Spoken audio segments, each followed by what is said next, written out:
To be here with you guys. I'm going to let you guys come on in for a bit. Come on in. We have a really good topic today. My secret business weapon. My secret business weapon. My secret business weapon. Excited to share this with you all.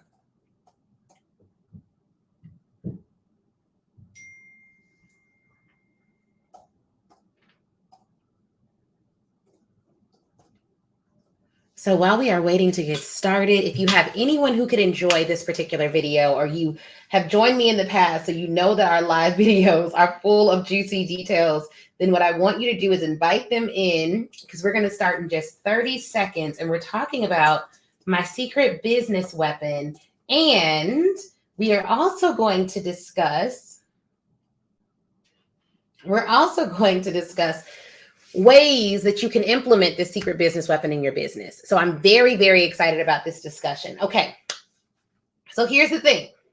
I did an amazing virtual book tour today with Stan Pearson. That was fire. You have to go check that out on his business page. Also, I woke up this morning and let me tell you all the first thing that I read. I'm going to go, because I've never actually done this before on a live, but I'm going to tell you all one of the first things that I read on social media this morning. And it was so powerful that I was like, dang, this is so good. I actually need to share this, and I don't want to butcher it. So I want to quote her correctly. So let me see if I can pull it up. It looks like I'm going to be able to pull it up. Yes.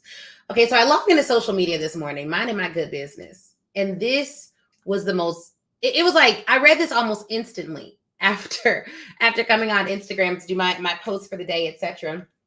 When you pay for a program, and this is from Jasmine Womack. Her Instagram name is @TheJasmineWomack. Okay. When you pay for a program and this is what she said. I didn't say it, so y'all can't get mad at me. Okay. This is what she wrote.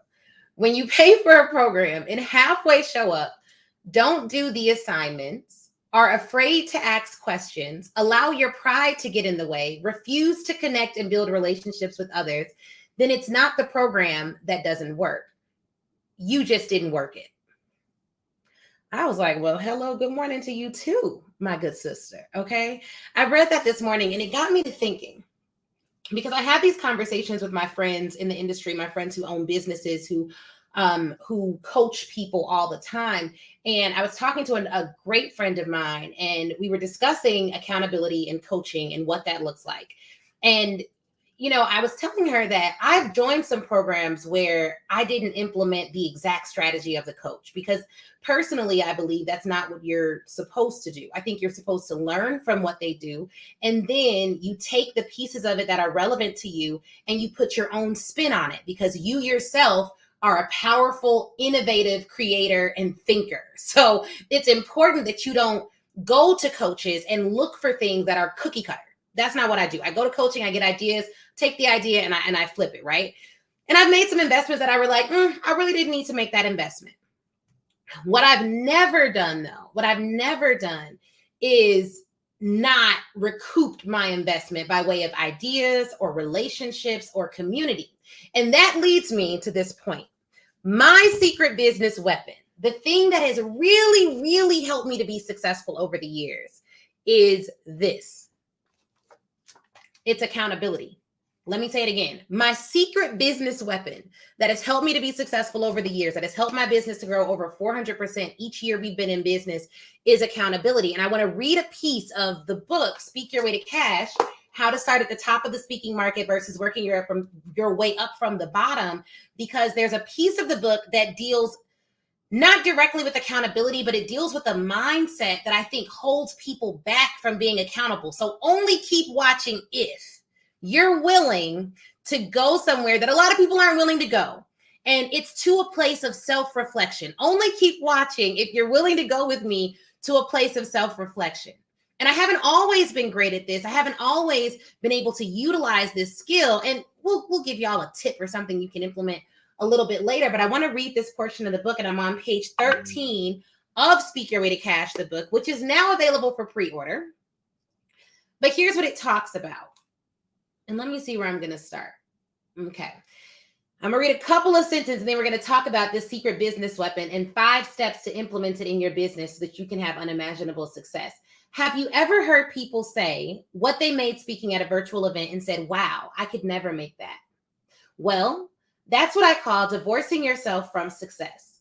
The truth is, the first strategy I'm going to give you to build confidence is to stop divorcing yourself from success. When you see anyone doing something you want to do, I want you to say, wow, if that person can do it, I can do it.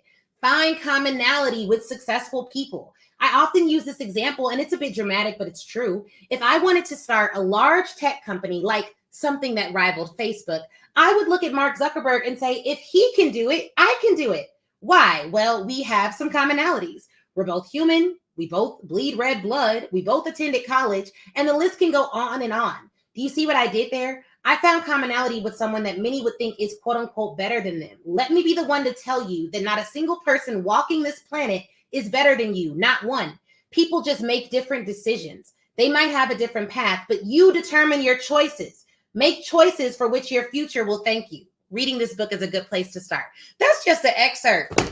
That's some good stuff, okay? Not just because I wrote it, but because it's so powerful if you really learn to implement this strategy of accountability.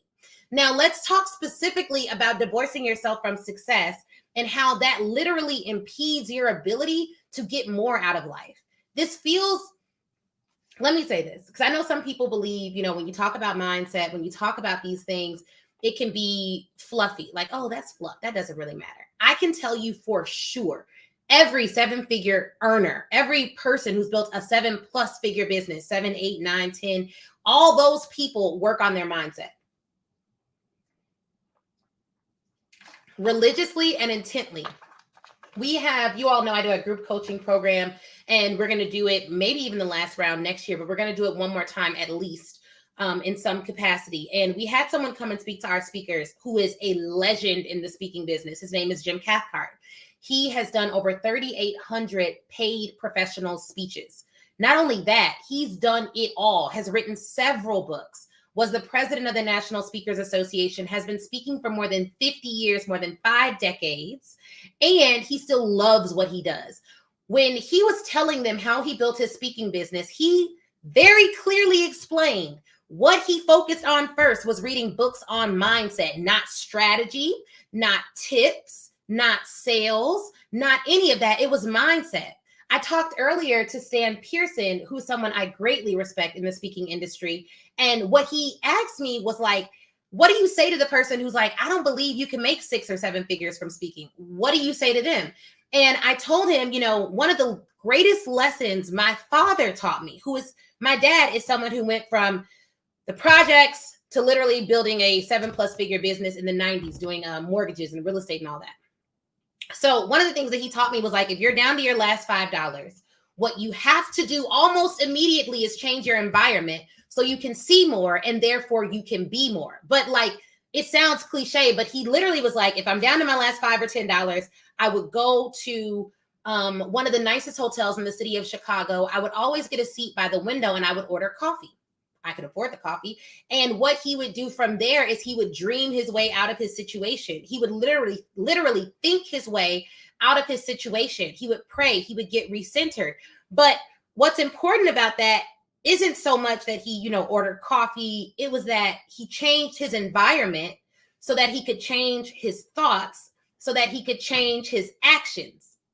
What a lot of people do is when they're in a bad environment, when they're in a depressing environment, when they're in a sad situation, they immediately go and try to find like-minded people who are in the exact same or a similar situation so that they can swap stories of grief. That's not good. And it's not helpful. And if you don't have a perspective that pushes you, you'll never be able to implement the strategies that I teach. I work with so many speakers. I see so many brilliant people. And I know y'all are brilliant. I know you are exceptional. The number one differentiator between my client who landed 6+ figures, the client who landed $50,000+, the client that landed $20,000+, the client that went from 20K in her speaking business all year to over 200K in her speaking business in a year. The biggest difference between those folks and people who I see who don't get results, don't get financial results in the programs that we work with is their ability to ask. Now, here's what I want to tell you about an ability to ask. Your ability to ask someone to spend hundreds of thousands of dollars with you confidently and slowly. Why do I say slowly? Because what some people do is they're like, well, I asked. No. Did you lead a conversation and show the client the transformation, or did you rush to get it out because you were insecure about the ask? It's not just what you ask. It's also about how you ask. It's the intent with which you ask. And it's the belief behind the ask that leads people to buy. It is not about the strategy for most of you. I will give you all next level brilliant strategies. But before you implement that strategy, what you'll say to yourself in your thoughts is like, I can see how that could work for her, but I don't think that could work for me. Or what some people do, which is even more crippling to your business. For those of you that get this one live will change your life. Let me just be very clear and plain about that. So I would recommend you share it with your friend. What some people will do that's even more crippling to their business than failing to ask is they will systematically divorce themselves from the success they're praying for. And this is how they do it. They write up the email, but they don't send it because they're like, I don't know about this email. Or, yeah, I joined the program, but it was just too much work. Or, I read the book, but I didn't see enough examples. Or, I went to the event last year, but I didn't really get everything that I needed.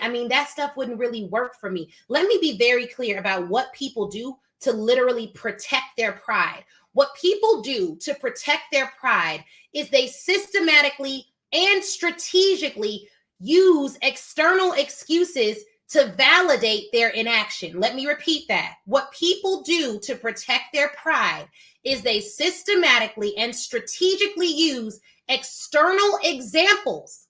They use external factors, external things that they have no control over to protect themselves, to validate their inaction. I just want to talk to some people that are down to look on the inside. You know what I mean? To look on the inside, because here's the key. This is where people miss it when it comes to confidence. They think, I'm a very confident person, so it's not my fault. That's not how it works. Confident people, I'm a confident person. That means I could literally go and talk to someone who's brilliant and be like, I don't know what you're talking about. Can you re-explain that to me? Can you break that down? I'm not worried about looking dumb because I'm really seeking knowledge for real, not to look any kind of way to anyone else, but to be. Confidence is about being something. It's not about having stuff and doing stuff. It is about who you are, so that when life comes at you, because it will, when life comes at you and says, you're not pretty enough, you're not smart enough, your kids aren't in a school district where they can provide, your husband is doing all manner of things around here, and so, yeah, you ain't nothing. When life comes at you with situations that are external, that are outside of your control, who you are keeps you grounded. Not what you have, not what they said about you, not any of that. It's who you are. So while some people seek knowledge to gather stuff, to get more money, to make more money, there is a certain segment of society that seeks knowledge to become something greater. And it is only when you seek knowledge to become something greater that your life really radically changes. Because guess what, y'all? It doesn't matter how much stuff you have. Life can take it. Sorry. I know that we like to believe that if God is the Almighty and if we do everything right, hard times won't come. They will. They will, which is why a part of my mission in this earth is to teach true confidence to people so that they can become something different. And so while there are a lot of people that get caught up in coaching programs to learn a particular strategy, you need to be connected to a coach or a person who is always becoming better so that hopefully they can impart wisdom into you and you can become something different. I'm not trying to get more money in your bank account just so you can have more money. It's about who you become when asking people to respect you by way of paying you your rates. Because really, It's disrespectful to charge beneath the level of transformation that you provide. And what you do when you consistently do that is you invite people to disrespect you by way of underpaying you. And then, because you want to blame external factors on who you are, on why you are where you are, you then will start to blame your clients for doing what you've invited them to do. I pay the rates people give me. I'm not in the business of hiring people and then paying them, oh, it's $50 for this book. I'm going to pay $1 million for it just because I have it. No, that's not how it works. People pay what you ask them to pay. And when you have a for-profit business, it is integral that your pricing structure is set up in such a way that you are not inviting these corporations to disrespect you, particularly as a person of color. Can we just say that? Because honestly, there were times where we could not ask. There are some historians that believe that slaves were beat more for speaking than anything else. It is critical that I use my voice in the way that I'm using it, because there are people like in my lineage that would have been killed for speaking up. We're not there now, for the most part. I say for the most part because y'all know, sometimes there are still consequences, right? But we're not there now. It's not as life-threatening now for me to be bold, for me to be proficient, for me to push back, and for me to have personal accountability so that when I show up as a coach, a consultant, a speaker, or a trainer in a large organization, I can then hold them accountable because I'm paid to do that. Does that make sense? So my personal life's mission as a coach is not just to teach you strategies. It is to help you become who you need to be to dominate in the earth. Let me say it very clearly. What I do is I help the people who are ready to become who they need to be to get there. Everyone is not ready. How do you know you're ready? Because you're willing to analyze yourself. So let's talk about the 5 phases of fierce accountability. Let's talk about the 5 phases of fierce accountability, because this is where I needed to get. And there are times in your life where you do complain or you do want to blame other people. And I've been there. And I even talk about in the book, this manager that I had that told me my presentation was amazing, but I show up to the event to present and everyone else's presentation is way better than mine. Initially, I was mad at her. Like, why would you have me show up saying that it was good, knowing good and well that it was not going to pass muster? But inevitably, I had to look at myself. I had to take personal accountability. So let's talk about 5 phases of fierce accountability. And shout out to Jasmine for that amazing Instagram quote. Number 1 is analyze. Analyze. Analyze the why, analyze the where, analyze the who. Why did I make the decision that has me in my current circumstance? Like, for real. And this analyzing why typically comes with therapy. I have a therapist that I meet with monthly. And when life got wild for me, when life felt uncontrollable for me, when life felt like that it had the potential to take me someplace I didn't want to be, I met with my therapist weekly. It is a sign of self-respect to hire a competent therapist to walk you through your why. Because here's what happens. Life moves fast. I listened to a study. I was listening to Oprah's Super Soul Sunday, and it was about the power of stillness. And the expert that she had on said that it actually takes 27 minutes to recover from a phone call. 27 minutes to recover from a phone call. But what he said was, because of the way life moves now, everything being instant, people messaging you right away, you feeling like you have to respond right away, emails moving at the speed of light. We are moving as a society at the speed of light, and we need to be moving at the speed of life. He was like, really, we should be moving at the sway of the trees, but we're trying to keep up with these machines, the internet, social media, etc. Why do I bring that up when talking about analyzing? The way that you can analyze why you make certain decisions will likely involve a high level of self-reflection. And it may take a therapist guiding you through your childhood and different things to figure out, well, why do I do things that way? Why do I respond that way? Why does that hurt me? Is it Am I really offended, or did I learn that offense? And where did I learn that from? You have to be willing to analyze. First step of fierce accountability. Someone, if you can, write that in the chat. That's step 1. We got 4 more great steps. Step 2 is forgive. Step 2 is forgive. A lot of times we go through situations in life and we carry that anger like forever. And the anger is making the decision for us about what we're going to do next. So I've talked to people, I've been selling for a while to consumers and to corporations. And on both sides, I've had corporate clients say, oh, well, we hired another speaker and it was awful. Okay. The technology wasn't good. They weren't professional. They weren't prepared. So now we've lowered our speaking budget. We're just not going to put as much money there. Or I've had colleges say that. They've had people show up and it was horrible. So now they need to see 5 videos. They need X amount of referrals. They only hire people who are recommended. And so really, when you think about that, is it fear making the decision or not? Like, what's making the decision? Because it is possible that if you don't analyze your why, like what didn't you, because really, if you make a bad decision and you analyze the why, you can course correct. You can fix the bad decision for the future. But 2, you have to forgive yourself for making the bad decision and move on. And after you forgive yourself, then it comes to the rebuilding. Forgiveness is really important before you rebuild if you're going to have fierce accountability, because if you, like, on the consumer side, we hear people say, oh, well, I hired another coach and I got nothing from it. Well, why? Why did you get nothing from it? Because obviously you hired that particular person because they had something that you desired. What questions didn't you ask that you should have asked to get something from it? You see what I'm saying? Like, what? Come on. So you got to forgive yourself for making whatever bad decisions you may have made.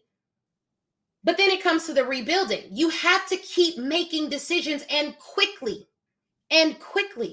If you still need information, coaching, or studying, those are your ways to getting it. Coaching, you hire someone who's already done it, you ask the right questions, you get the information you need, or you go through an established program. Or 2, you're going to have to study on your own, self-study, so that you can understand exactly what you need to do. And then after you self-study and you get a lot of information on your own, then you go to coaching, and now you know which questions you need to ask because you've done your own research. That's for sure a smart way to go too. But studying and coaching, I mean, that's what you're going to have to do. Like, those are the 2 ways that you're going to rebuild. Then you got to reflect. And we're talking about the 5 stages of fierce accountability. Reflect. What went right? What went wrong? What did I learn? Because if all you learned is that you don't like a particular learning style, then that's a lesson that you learned by way of that coaching program. If all you learn is that you like to be in programs that have, some programs are all women. You're like, maybe I want to be in a program with gender diversity. If you learn that, that's a lesson that you learn that you can take from that coaching program. If all you learned is that I need to ask more questions so that next time I have an opportunity to work with someone, I know exactly what to do, then that's a good thing to learn from that program. But it takes you being able to reflect, not from a place of anger, because you've already forgiven yourself and whoever else wronged you in the process, for you to really get something good out of this situation, okay? Then after the reflection, you're going to have to take the win. Take the win. This is the last piece of it. Take the win. That's number 5. Now, here's what I mean by taking the win. I cannot think of a situation I've been in life where I did not learn something from it. I literally can't think of one. I cannot think of one. I can't think of one. So take the win. Take the win. And here's why you have to take the win. And I literally wrote this down so I would not misquote it. Take the win so your memory doesn't prohibit your future. Listen to this. Take the win so your memory doesn't prohibit your future. I have been through some really interesting things in my life. Some of them not great. Like, I don't even talk about some of the things that I've been through in my life, and they weren't great. But even through those things, when I go back and I think about them in my memory, I have developed a narrative of what I have been through that will serve my future. Because if I don't, The bad things that have happened in the past, the people that have wronged me in the past, the jealousy I've encountered in the past will prohibit me from building long-lasting, successful relationships. And at the end of the day, that only hurts me. So you need to take the win in every situation. Whether you may have learned that was a person that you don't need to be involved with. Well, God bless that. Because if you learn that, then that means you can make better decisions for your future, for your children, for your life. That's amazing. Take the win. You spent money with the coach. You didn't like the program. Well, great. Now you know what to look out for next time. Take the win. Because sometimes you could join a coaching program, not love it, but you develop a friendship from it. Excellent. Take the win. You develop what is a friendship worth? It's like literally worth more than money can buy. So excellent. You got something priceless out of it. Phenomenal. Take the win so that your memory doesn't prohibit your future. There are some people that I talk to knowing that I'm who they're supposed to work with, but they're like, because I worked with somebody back in the day and it wasn't good. And so what happens is you don't even trust yourself to make a good decision in the future because of what happened in the past. That memory of your past is literally prohibiting your future. I don't know nothing about who you work with in the past, and I personally don't care. I know exactly who I am and exactly what I can do for the right person. I also don't accept everyone. I have refunded some people. I refund. I'm like, oh, this is not for you, because I am not a slave to money. I don't, period. If it's not a good fit, it's not a good fit. If you're someone who's going to be stressful and all of that, it's not a good fit. I won't, we don't need to work together. So that said, I've encountered women and men and people who have decided, because of a past experience with someone else, not related or affiliated with me at all, they won't make another buying decision because they're so scared that they're going to make a bad decision. And really what that tells me is you don't trust yourself. You don't trust yourself. Absolutely. Someone said, I've learned from you. I say this all the time. Money is a tool, not a measuring stick. Whether I have a whole lot of it or a whole little bit, or I don't got a lot of it at the moment, that doesn't determine who I am. And really, because it's a tool, you should be utilizing it to become something different than you are, something better, something more fulfilled. Something like that's what I use money for. We go on vacation to rest so my mind can rest, so I can dream, so I can be a better person, so I can be a more present wife. I hire coaches for ideas so my mind can go places that it otherwise would not go. I go to events. I spend money on getting VIP tickets to places so that I can go somewhere and feel what it feels like to be catered to and served. I don't like going places sitting in the back. That's not my position in life. I don't like that. I work hard, so I'm going to go and I'm going to sit in the front. If we go to a hotel and we want a suite, I'm going to get the suite. Like, I use money as a tool to put me in environments that I want to be in, that have the ability to stretch me. Like that's how I use money. That's how I use money. I don't use it as a measuring stick. I don't meet people who have a lot of money and I'm like, oh my God, I need to pay $500,000 for a dinner with you. I don't know you. You know what I mean? Like, I don't know if we have the same belief system. It's great that you got money, but the truth is it matters to me how you got it too. To be honest. So that is why I don't look at every rich person as a moral or a great person. And I don't look at every person without money as someone who is immoral or doesn't have something in life. I can learn from any and everyone. But even to do that, you have to be accountable fiercely. You have to be fiercely accountable. This isn't about well, she didn't give me what I needed. Did you take advantage of all the opportunities that you had available to you? Did you do that? Oh, you didn't do that? Oh. Did you develop deep relationships with the other people in your program? Oh, you didn't talk to them? Did you ask astute questions to the person that you hired to give you knowledge and information? Oh, no, you didn't do that. Did you do the activities that they prepared for you? Oh, no, didn't do that. So where's the personal accountability? Because what I hear from people is like, well, I don't even need that. I don't need that portion of it, so I just skip that. But how do you know? Because you didn't go through it. And here's the other thing. If you decide not to go forward with a particular thing, if you decide not to take advantage of every opportunity to learn, if you decide not to give it your all, that may be a strategic decision, but do not complain about your results. Because I've gone through things and been like, oh, this part is for me, This part isn't for me. But what you'll never hear me doing is complaining about the results. And when the person who I've hired says, you know what, there was a portion in chapter 5 you didn't really check out, you need to go and check that out. I'm going to check that out. I need something in module 5. Like, I'm gonna go check that out. You know what I'm saying?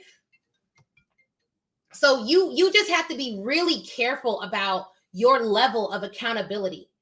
It's critical. That is my secret business weapon, is being accountable, being willing to, being open-minded to the fact that I could be wrong and admitting it and then dealing with the backlash of it and then moving on. Because here's the other thing we do. Sometimes you'll realize, dang, I am wrong. Dang, I didn't do that. And you start getting down on yourself. No. Mm-mm.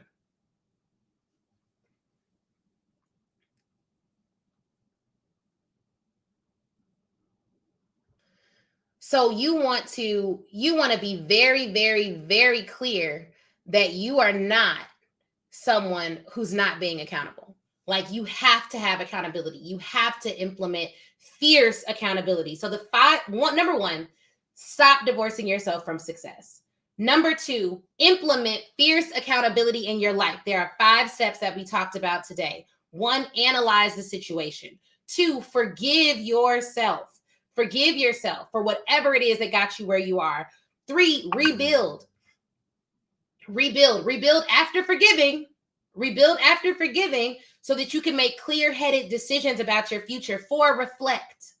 Reflect on what happened from a position of power. And 5, take the win. In every situation, depending on your perspective, there is a way to get a win out of it. You have to take the win so that your memory does not prohibit your future. I do hope this information was valuable to you. It was helpful. You got something out of it.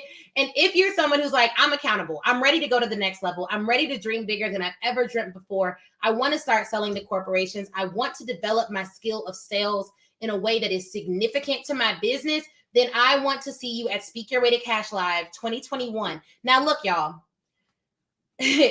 This particular event is very unique. Everyone who gets their ticket this month, you have like 17 days left to get your ticket for this. You get your ticket this month and you will get this workbook that I'm holding in my hands for those of you who are watching. And I'm going to tell you a little bit about the sessions. We have Getting Your Mind Right, Goal Setting for Powerful Speakers, a Dreamer's Den, where we're going to take you through a visualization strategy.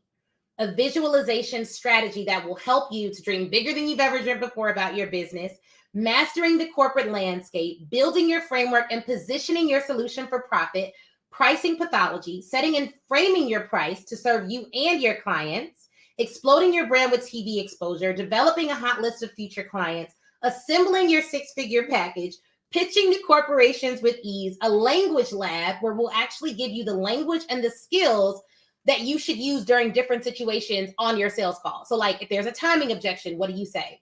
If there's a value objection, what do you say? And we give you that on page 29 of the workbook. The possibilities panel, you'll hear from some of my clients and how they've grown their businesses, delivering an impeccable speech through storytelling, and then implementation secrets, how to put it all together. 3 days, 13 modules. It's intense. We're going to get through everything. We're going to change some lives. And for those of you getting your in-person VIP ticket, let me tell you, we've capped it at like 25. So each person will have 6 feet. We've rented a 3,000 square foot venue. Every person will have 6 feet between themselves. You'll have to show a negative COVID test before attending, regardless of vaccination status. Like, we're even thinking of having on-site testing, but we're still working that out. So either way, we're going to take all the COVID protocols we need to take. We rented a huge space for a small amount of people so that we can all have our socially distanced event. And it's a really beautiful hotel around really good food and shopping and all that fun stuff. It's a good area. But yeah, this is a next level event. This is where you come when you're ready to dream big, when you're ready to implement big, when you're ready to take some action, and when you're ready to stretch yourself and get in an environment that can accommodate big dreaming, that can accommodate big thinking. Because I don't know about you all, but not every environment accommodates that. You can be who you are in any environment, but not every environment is ready for it. Not every environment is gives you the space to do it. But that's what we're creating, is a space for you to do it. Yes, Grace, I'm so glad you got your VIP ticket. Can't wait to meet you. But yeah, so that's what I have for you all today. Fierce accountability. We got to be accountable in order to go to the next level. That is my secret business weapon. Really appreciate you all joining me. And again, go to speakerreadycash.com/event to get your tickets to the Speak Your Ready Cash Live 2021. Oh, and all the people attending get advanced reader copies of the book. So definitely, that's what you're going to want to do.